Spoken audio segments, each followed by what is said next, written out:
Missouri State Senator Brian Williams has been in office for a little more than a year, and the University City Democrat is hard at work at criminal justice issues and piecing together Missouri's state budget.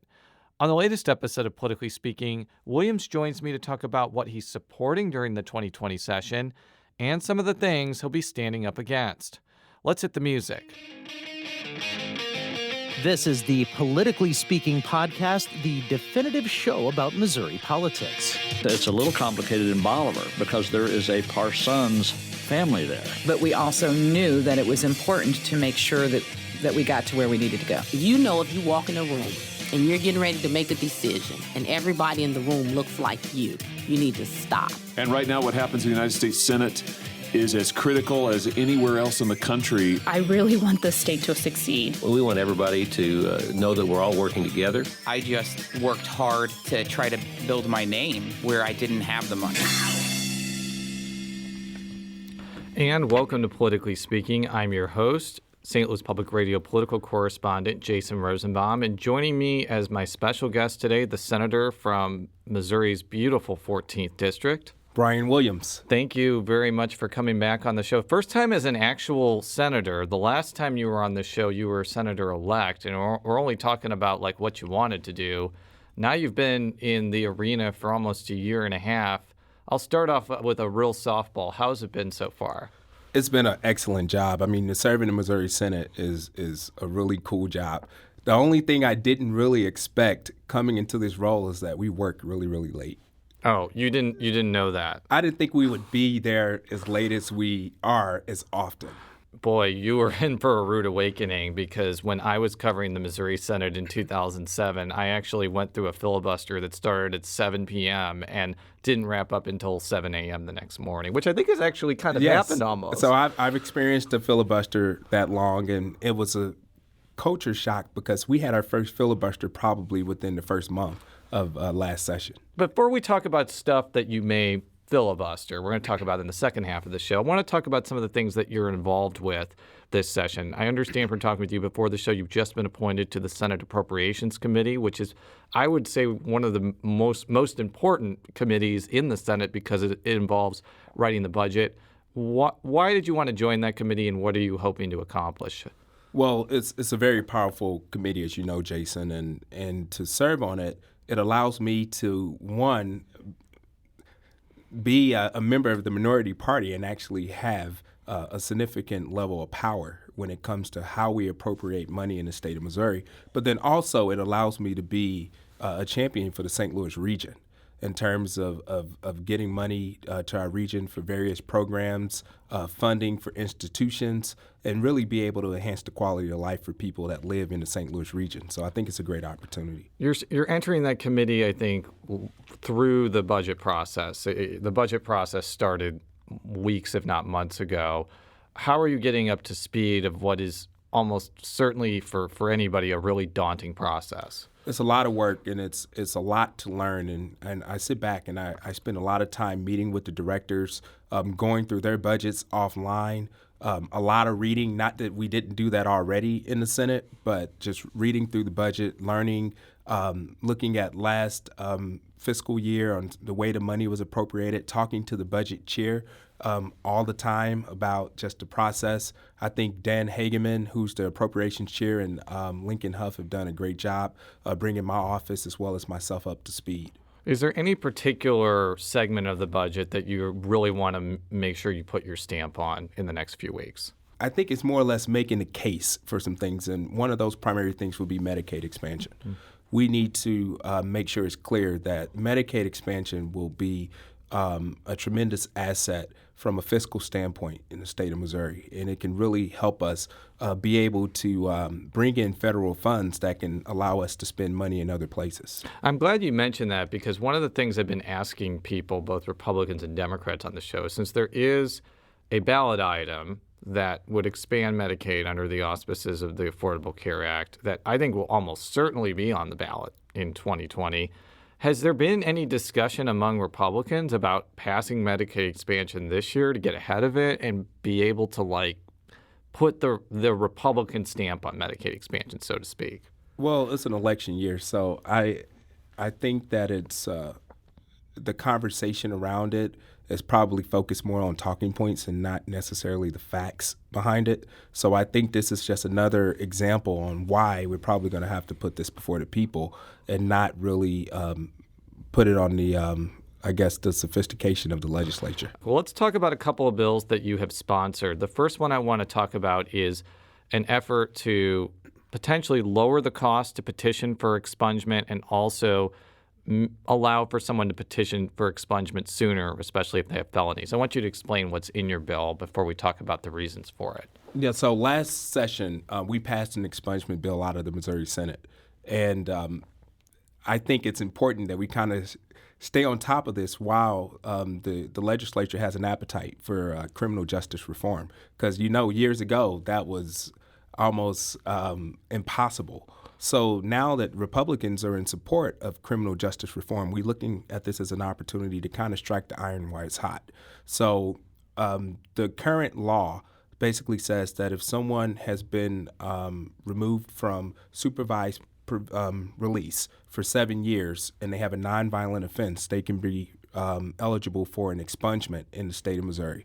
We're looking with my bill is to cut that down to 3 years, lower that petition filing fee from $200 to $100. And I think that maximizes the opportunity for low-income and unemployed folks to be able to come up with the resources. And then I think it also cuts down that time period where, as we know, there are instances where folks make mistakes. And I don't think that 7 years of their life should be defined by a potential mistake that most likely they made at a younger or circumstantial point of their life. You mentioned the Republican embrace of quote-unquote criminal justice reform. One of the things I've noticed from some Republicans this year is actually kind of a shift from that to law and order, let's get tough on criminals, that sort of thing.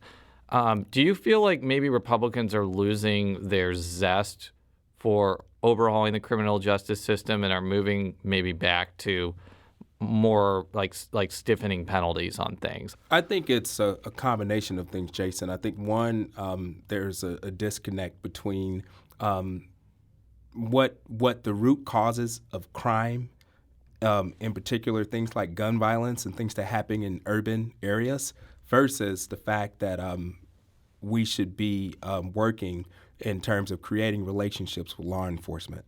And I think that they think putting people away for the rest of their lives and understanding that there are root causes that cause decisions in crime are mutually exclusive, and they're not. So, law enforcement and taking policies that are decreasing crime at the expense of taking preventative steps like providing opportunities for jobs, creating opportunities for folks to get a quality education. Those things can coexist. But just locking people up because they made a bad decision or because there's high crime areas, assuming if we put everyone in prison that's going to make a difference, is the wrong way to look at it. There has been legislation that would allow police officers to send certain cases to the attorney general as opposed to certain prosecutors. And that seems to be aimed at people like Circuit Attorney Kim Gardner and St. Louis County Executive Wesley Bell, who have run on a quote-unquote criminal justice reform agenda. I'm sure that you're aware of this. And what is going to be your posture if those types of bills come up in the Missouri Senate? I think that the circuit attorney and the St. Louis County prosecutor have a job, and I think it's no place for the legislature to intervene on that. I think they have a job for a reason, and they've been assigned a role, and that's to handle prosecution in crimes and cases that come within their jurisdiction, and I don't think that we should step into that lane. So from that answer, you're probably a big no on that type of issue. I'm a big no on that type of issue, and I support. And I support local control.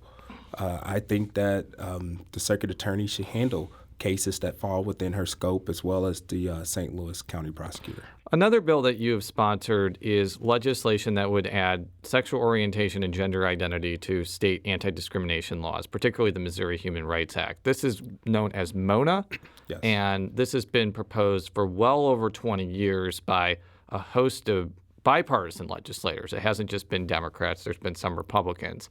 Obviously, the issue of discrimination against LGBTQ people has become a huge issue in St. Louis County with the Wildhaber verdict and then Wildhaber settlement. Is there any connection between you pushing for this and what's happened in St. Louis County, since you represent a big part of St. Louis County? Well, I represent, a large chunk of St. Louis County, and there is a nexus between what happened in St. Louis County in filing this bill, but there's also a nexus with the fact that I'm the only black man in the Missouri Senate, and I don't want to be discriminated against either. So, what happened in St. Louis County, in my opinion, was wrong. I don't think that anyone should be discriminated against regardless of their sexual identity or gender identity. That's something I personally believe. I filed this bill to, one, make a case to other parts of the state and counties and cities that there are folks in the legislature that don't think it's okay, and it should not be a law that should discriminate against anyone. And hopefully that sets the tone for local government to really take leadership and really cut down on the way their respective governments or businesses or corporations are treating folks that may fall within the scope of this bill. There are two reasons why I think there's opposition to Mona. One is that people just are religiously against the concept of being gay or being lesbian or being transgender or bisexual.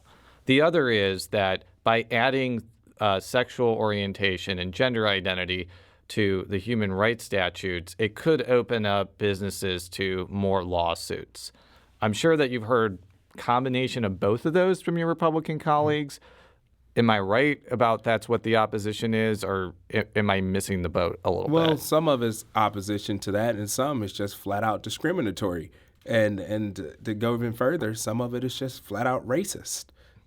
That's it. But if you look from a fiscal standpoint, I guarantee you can sit down and talk to leaders throughout this region and state, and I guarantee you Missouri has missed out on so many opportunities to draw resources here and opportunities to generate revenue because of the laws that we have in the state. And I think discriminating against folks because of their gender, their race, or sexual identity is the primary reason for that. I just got to ask, why do you feel like opposition to Mona has a nexus with racism?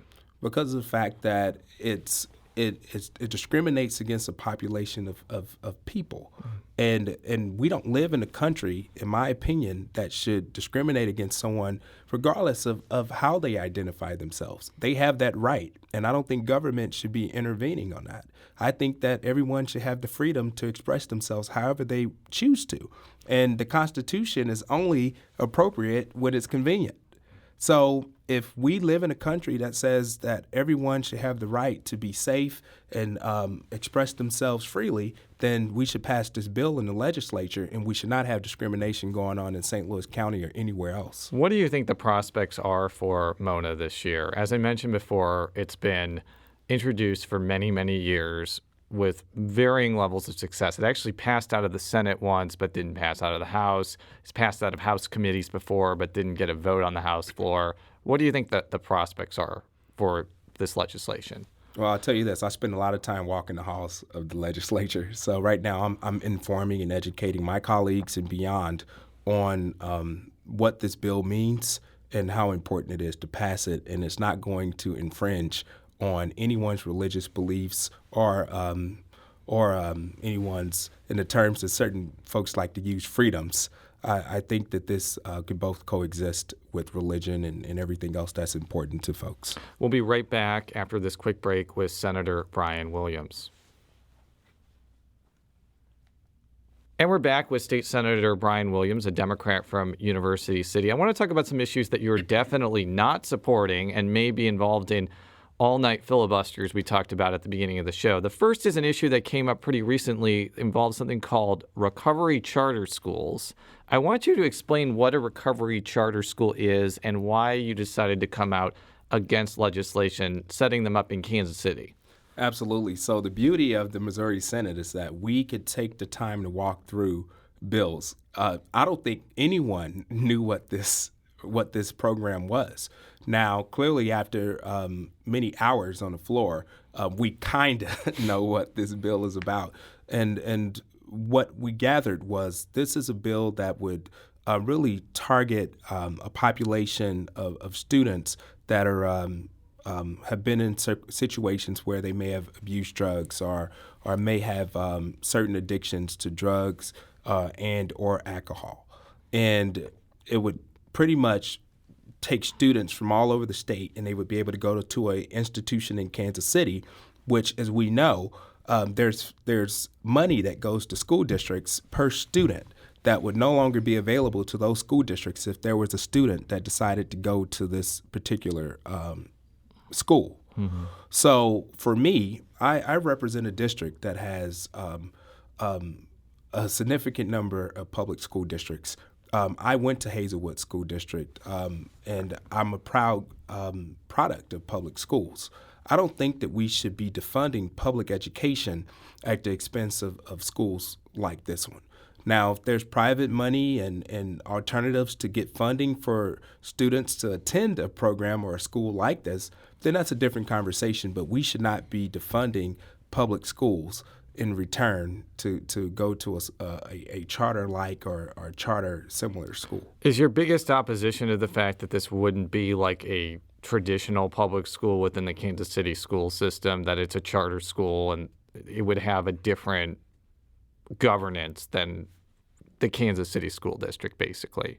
Absolutely. There's been proven models that charter schools have not done nearly as well as public schools, and they tend to fail consistently. And I don't think that the state should be investing in programs like that until they have a model that they can show that they work. I think we need to be investing in our public schools and figuring out how do we make those schools and districts better, and then ultimately see where we go from there. But right now, I think the public school system has too many challenges to be taking money away from it, and I don't think charter schools are a good alternative. Taking the lens back a little bit, there has been efforts in the legislature for a few years to expand the ability for charter schools to go into certain places, especially St. Louis County. And let's be honest with ourselves. If St. Louis County allowed for charter schools like more broadly than they do now, they wouldn't be setting up charter schools in Maplewood, Richmond Heights, where I live, because nobody would go to those charter schools.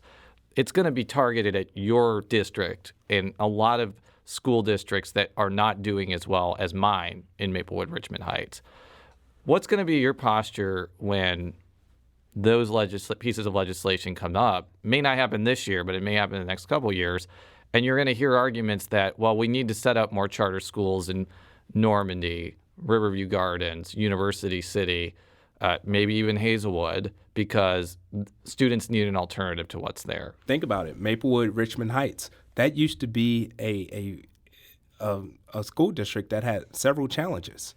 Now it's considered one of the best school districts in the state. Yeah, because I moved there. It's all because of me. Exactly. So since you've moved there, that shows if we have more people moving to these communities and investing in these school districts, then they'll do better. Mm-hmm. And that's exactly the argument that I make about this particular bill. Let's invest in what we have and figure out how to make it better and not take away from it and take a chance on something that's proven to fail. What is the status of the recovery charter school bill we talked about? What's the future of that legislation? Well, the interesting thing about this is that charter schools create strange bedfellows in the Senate. So it's not a partisan deal. You have Republicans and Democrats that have issues with charter schools and have districts where public schools are considered the keystone to their region. I think it comes up again, just like anything else in the Senate. Nothing's ever dead. So I think it comes back up, but I'll be prepared to stand however long I need to ensure that this bill doesn't go into law. Another slate of issues that may be coming your way involve guns and gun restrictions. Before the show, you were talking about some bills that were filed that would, I guess, make it easier to carry guns on college campuses, and also ones that would, I guess, nullify federal laws that restrict guns. I want to make sure I'm getting the subject matter correctly about the bills that you are clearly not a fan of. So. Yeah, you did. And I serve on the Public Safety Committee in the Missouri Senate. So all of the gun bills come through that committee. And I've made it very clear in committee, and I will on the floor if they ever get there.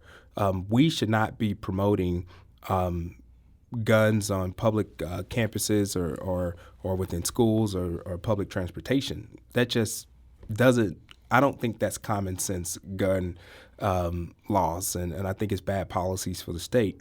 I think right now, any bill that comes across my desk that's in support of expanding access to guns and not controlling who has access to them, I'm going to be strongly opposed to. And those are two bad bills. You know, we talked about kind of strange bedfellows about how maybe some Republicans would join with Democrats about opposing charter schools. But it seems like in Missouri, the public sentiment for like really stringent regulations on guns is not as strong simply because the rural parts of the state have a long tradition with guns and using them responsibly, and there's a whole cultural aspect around them. Are you finding that some of your Republican colleagues may be more inclined to support the bills that you're going to oppose because many of their constituents see gun restrictions as a bad thing?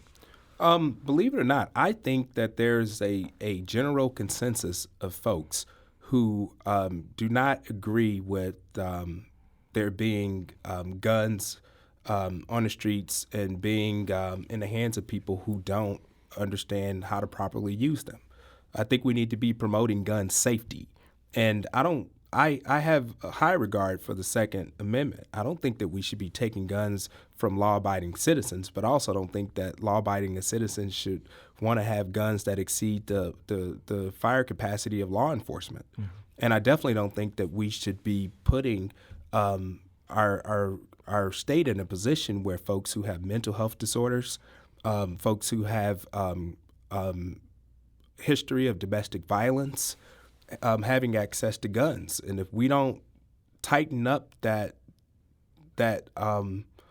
we don't tighten that up and put laws and policies in place to address that population of people, then we're going to continue to have some of the crazy cases we have. So let's talk about the upcoming 2020 election cycle for a bit. Let me just get this right out of the gate. There's been rumors for a long time that you have been interested in running for St. Louis County Executive.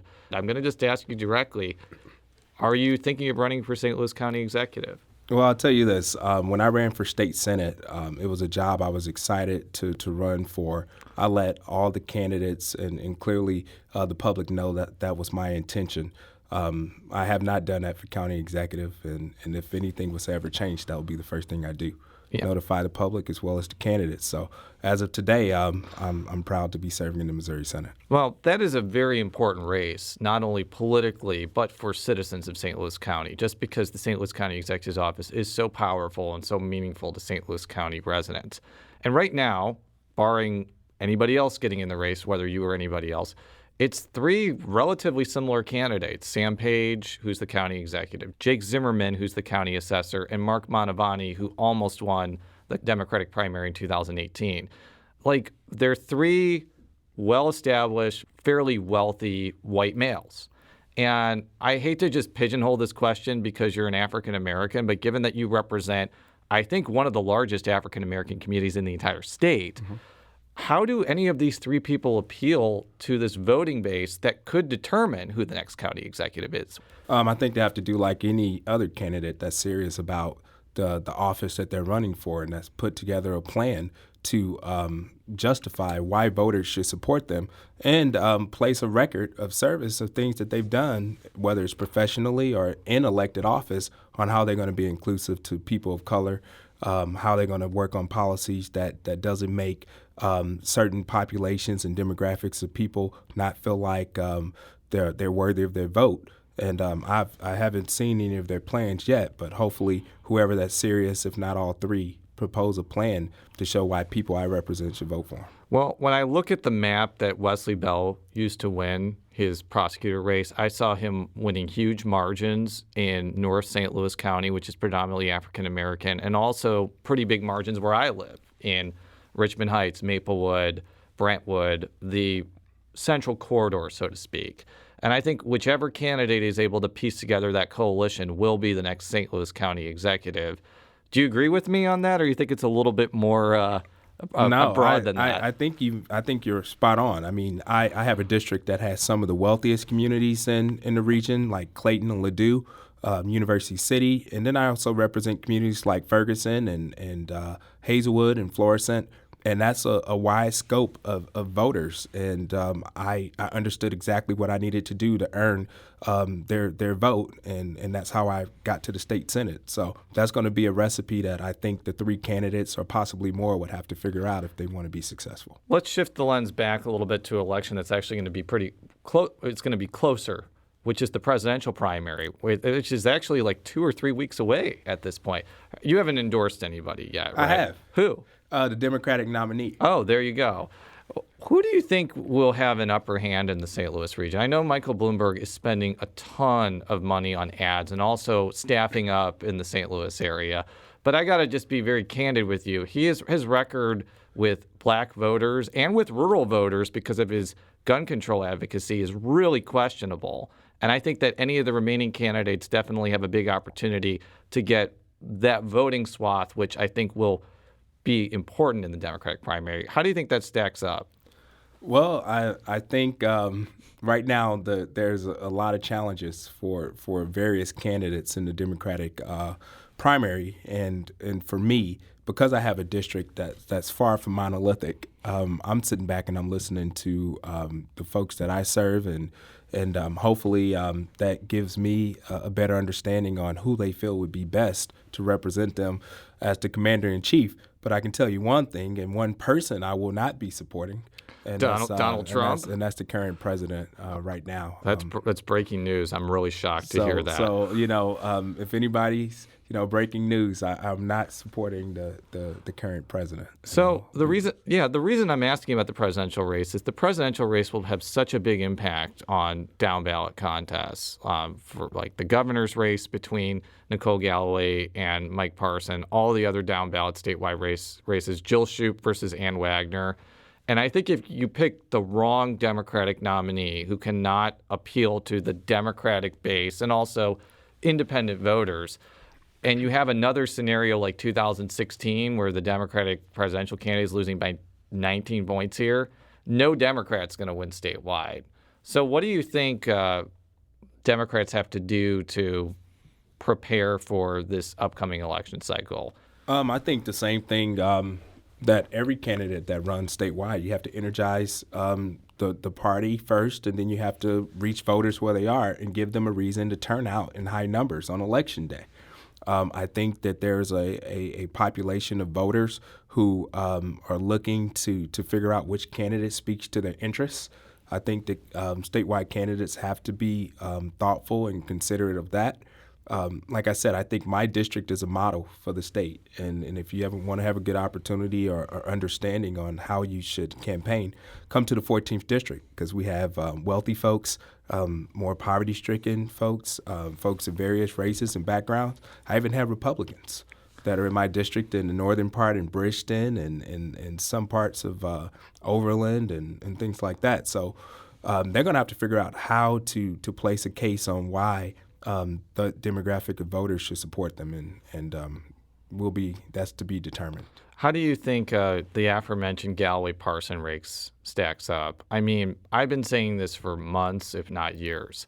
The Democratic nominee for governor cannot win if they do not piece together big turnout in St. Louis County, and Kansas City, winning some of the more conservative suburbs, and holding down margins in rural areas. I've done the math. You can't win without all three as a Democrat. Do you think Galloway has what it takes to piece together that coalition to upend Parson? I think Nicole Galloway, brings something unique to the table. And I'm not just saying that because I personally know her, but I think she's willing to do whatever she has to do and whatever she can to meet people where they are. And I think that's going to serve to an advantage. If you look at last election cycle, she ran